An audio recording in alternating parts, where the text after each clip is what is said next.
¿Y si te dijera que según la Kabbalah, Dios no existe? Lo sé, suena impactante, incluso herético, pero déjame preguntarte algo.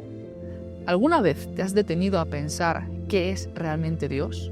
Miles de millones lo adoran, moderan su vida según sus mandatos, algunos incluso mueren en su nombre. Pero ¿sabemos de verdad a quién o a qué estamos adorando? Quizá te estés preguntando, Isaac, ¿pero qué te pasa? ¿Acaso niegas la existencia de Dios? ¿Has dejado de ser religioso o de creer? La respuesta es no, tranquilos. Sigo creyendo, sigo siendo observante, sigo viviendo mi fe con la misma devoción o más todavía. Entonces, ¿a qué me refiero cuando digo que desde la Kabbalah podemos llegar a afirmar que Dios no existe? Para entenderlo, quédate hasta el final del vídeo, porque solo entonces comprenderás que esta frase no niega a Dios, sino que revela algo infinitamente más profundo sobre él. Nuestro viaje inicia con la oración judía más famosa. Escucha Israel, el Eterno es nuestro Dios, el Eterno es uno. Shema Israel, Adonai Eloheinu, Adonai Echad. Durante años no entendía por qué era tan importante esta oración. ¿Dios es uno? ¿Ese es el gran secreto? Nadie cree ya en los dioses del Olimpo. Entonces, ¿qué relevancia tiene hoy en día repetir que Dios es uno? Y ese fue precisamente mi error, porque cuando la Torá dice que Dios es uno, no habla de números, sino de esencia. Dios no es uno frente a muchos. Dios es la unidad misma, la totalidad que contiene todo lo que existe. Todo está dentro de él y nada existe fuera de esa unidad. Dios es uno. Profundizando más aún en esta idea, la Kabbalah explica que en la oración Shema Israel se ocultan dos niveles de unidad. La unidad inferior, conocida como Yehudá Tata'a, y la unidad superior, conocida como Yehudá Ila'a. Y es en esta última unidad donde entenderemos por qué, en cierto sentido, Dios no existe. Pero dime una cosa, cuando ves el mundo, cuando lo observas, ¿qué es lo que ves? ¿Podrías decirme, Isaac, yo veo montañas, animales, culturas, ideas, personas? Sí, pero todo eso parece estar fragmentado, separado, ¿verdad? Pero la verdad es que si observas con más atención, percibirás que detrás de esa diversidad hay una misma energía que lo sostiene todo, como un hilo invisible que conecta cada cosa con las demás. Ese es el Yehudá Tata'a, ver la unidad en medio de la multiplicidad. Y es por eso que decimos en el Shema, en esa oración, Adonai Eloheinu, Adonai Echad.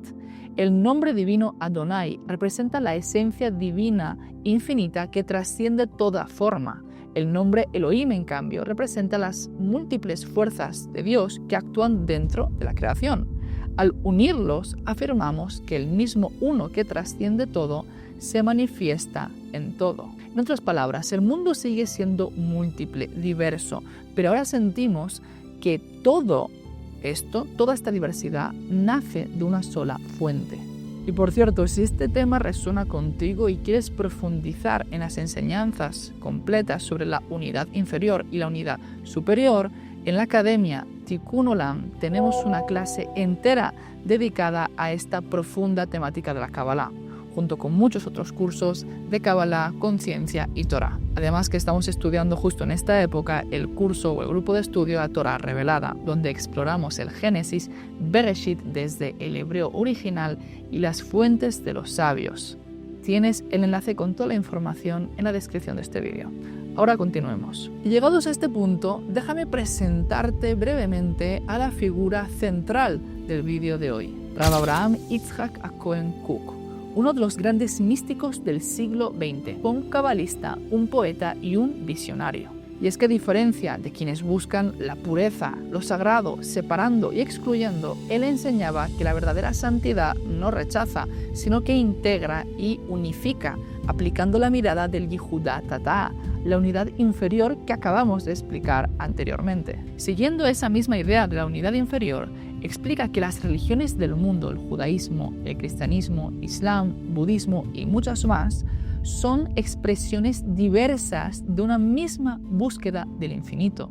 Las denominaba Datei Amelech, las religiones del rey. Por ello, de acuerdo a Rav Kook, cada religión revela una faceta de Dios. Y aunque no todas contienen la misma verdad, todas contienen una chispa de la verdad. Desde esta perspectiva, el propósito no es eliminar lo diferente, sino elevarlo, integrarlo en un nivel superior de conciencia, donde cada parte revele su chispa divina. El judaísmo, en ese sentido, no busca uniformar al mundo, sino iluminarlo, ser el canal a través del cual la presencia divina, la Shejina, se manifiesta en la multiplicidad. En la visión profética, por lo tanto, llegará un tiempo en que cada tradición espiritual, cada religión, conservará su identidad esencial, de acuerdo a Rav Kook, pero todas reconocerán la raíz común que la sostiene. Entonces se cumplirá la profecía del profeta Isaías, que dice: «Mi casa será llamada casa de oración para todas las naciones». Jerusalén no será el centro de una hegemonía, sino el corazón espiritual de toda la humanidad, donde las diferencias dejarán de ser motivo de conflicto y de guerras y se convertirán en formas diversas de alabanza al Dios infinito de Israel, al Eterno. Ese es el corazón del Yehudá Tata'a, ver la luz divina en la diversidad.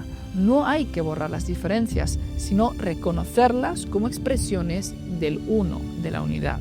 Pero Rav Kook no se detiene ahí. Nos invita a elevarnos todavía más al segundo nivel de la unidad, el Yehudá y la unidad superior. En este plano, las diferencias mismas de la multiplicidad se disuelven. Ya no hay yo ni tú, creador ni creación. Todo se disuelve en el océano de lo divino. La Kabbalah llama este proceso Bitul Hayesh, la anulación del ser. Y es que aquí ya no hay dualidad, no hay multiplicidad que reconciliar, porque simplemente no hay dos. No existe un mundo frente a Dios, solo hay Dios, solo hay uno. En otras palabras, el Ain, la nada divina. Y es importante enfatizar, cuando la Kabbalah habla del Ain, la nada divina, no se refiere a la nada en el sentido de el vacío, sino a una plenitud divina tan absoluta y más allá de toda forma que para nuestra mente pequeña y limitada solo puede describirse como nada. Y es aquí donde entra una de las ideas más audaces de Rav Kook, su visión del ateísmo. Para él, el ateísmo no era una enfermedad del alma, sino una etapa inconsciente de purificación espiritual. Dejadme explicarlo. Según Rav Kook, el ateo en realidad no está negando a Dios, niega una imagen falsa de Dios, rompe los ídolos conceptuales que limitan nuestra visión de la divinidad. Por ello, cuando alguien dice «yo no creo en Dios», en realidad suele querer decir, en esencia, no creo en ese Dios pequeño y limitado, ese anciano en el cielo con barba, iracundo, vigilante y obsesionado con castigar, ese Dios hecho a imagen del miedo humano. Rav Kook veía en eso un acto de honestidad espiritual. El alma que ya no soporta mentirse con un Dios pequeño y necesita abrirse al Dios verdadero, al que está más allá de todo límite. Por eso decía que muchas veces el ateísmo, de forma inconsciente, eso es cierto, nace del amor a la verdad espiritual. Es el alma que clama: no quiero ficciones, quiero lo real. Y en ese grito, sin saberlo, el ateo se acerca más a Dios que aquella persona que repite de forma mecánica fórmulas religiosas vacías, porque está haciendo una primera etapa de la teshuvá, del retorno a Dios, aunque no lo sepa. ¿Y cuál es esa primera etapa de la teshuvá? El momento en que una persona comienza a despertar del autoengaño religioso. No se acerca todavía a Dios, pero empieza a alejarse de las imágenes falsas de Dios que le impiden acercarse realmente a Él. Es una ruptura interior, una limpieza del alma de conceptos distorsionados, de ídolos religiosos, de miedos de la religión y creencias heredadas que nada tienen que ver esencialmente con lo que es Dios de verdad. Rabbi Nachman de Breslov enseña algo muy parecido. Dice lo siguiente: aunque hiciste teshuvá ayer, hoy debes hacer teshuvá de la teshuvá. Dejadme aclarar, la palabra teshuvá significa literalmente retorno y no quiere decir solo arrepentirse, sino volver al origen, regresar a la verdad interior. ¿Y por qué dice que debemos hacer teshuvá incluso de la teshuvá anterior? Porque la teshuvá, el retorno de ayer, se basaba en la comprensión que tenías ayer de Dios. Hoy has crecido espiritualmente y por lo tanto esa imagen previa de Dios ya no te sirve. Rav Kook eleva esta enseñanza al plano colectivo. toda la humanidad está haciendo una teshuvá de la teshuvá. Cada generación se desprende de una imagen limitada y reducida de Dios para acceder a una más alta y verdadera. Y es que si lo pensamos, la historia espiritual de la humanidad es en cierto sentido una cadena de negaciones sagradas. Primero negamos a los ídolos de piedra y de madera, cuando comprendimos que la divinidad no podía reducirse a una forma física limitada y material. Luego negamos a los dioses múltiples, al descubrir que todas las fuerzas del universo proceden de una sola fuente. Más tarde negamos al dios tribal al entender que el creador no pertenece única y exclusivamente a una región o a un solo pueblo o religión, sino que abraza toda la existencia.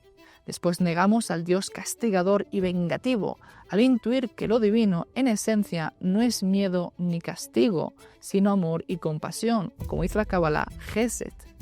Y negamos también al Dios distante, al descubrir que su presencia no habita en los cielos, sino en el corazón humano.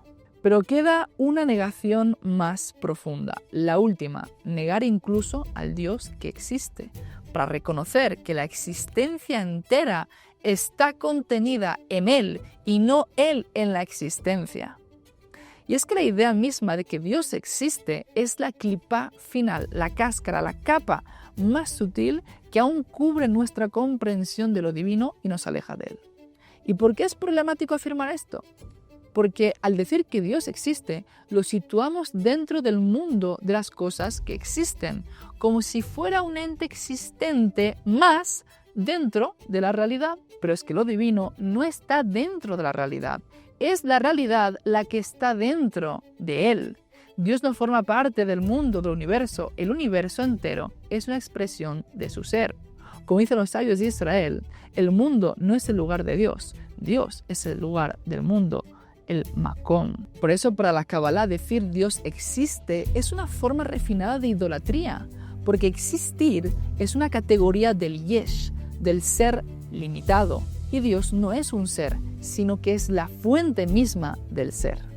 Rav Kook lo expresó así: toda existencia está inmersa en Dios, pero Dios no está contenido en ninguna existencia. Por eso, el paso del Yesh al Ain, del ser a la nada divina, es la cima y la cúspide, la conciencia espiritual. Pero llegados a este punto debemos preguntarnos, ¿cómo acceder hoy, en medio del ruido del mundo, a ese estado donde ya no se cree meramente en Dios que existe, sino que se es dentro de Dios? La Kabbalah enseña que no se llega acumulando ideas, sino despojándose de ellas. El Ain, la nada divina, no se alcanza por pensamiento, sino por silencio. Sucede cuando dejamos de buscar a Dios fuera, cuando dejamos de imaginarlo como algo separado de nosotros, como algo distante que está más allá. A veces ocurre en un instante. Puede ser una meditación, una respiración consciente, un amanecer, una idea de Torah que te traslada a la nada divina. Y de pronto sentimos que todo está sostenido por una misma esencia divina. En ese momento la dualidad se disuelve. No hay cielo y tierra, yo y tú, creador y creación. Solo queda el uno que todo lo abarca, la conciencia divina pura, que es la existencia y la esencia de todo lo que es. Esa es la Teshuvá. Esto es el punto de retorno, el instante en que el alma deja de decir yo creo en que Dios existe y simplemente es dentro de Dios. Y ese es el sentido más profundo de aquella frase que tanto nos ha escandalizado al inicio cuando dijimos que Dios no existe. Dios no existe no es negar lo divino, sino negar la imagen que aprisiona y limita a lo divino. Lo que se disuelve no es Dios, sino el concepto limitado y reducido que tenías de Él. Porque más allá de toda forma, más allá incluso de la existencia, permanece la realidad infinita, el uno que no cambia, que lo contiene todo y nunca ha dejado ni dejará de ser. Así es como llegamos al final de este vídeo. Si este mensaje te inspira, te invito a seguir profundizando en la Academia Tikkun Olam, donde estudiamos la Kabbalah y la Torah desde su raíz interior. El enlace está en la descripción. Y si te ha gustado el vídeo, no te olvides de suscribirte al canal, déjame un comentario y un me gusta, por favor, eso ayuda mucho a este proyecto. Así vas a ayudar a que más personas puedan descubrir esta luz. Nos vemos en el siguiente vídeo. Shalom.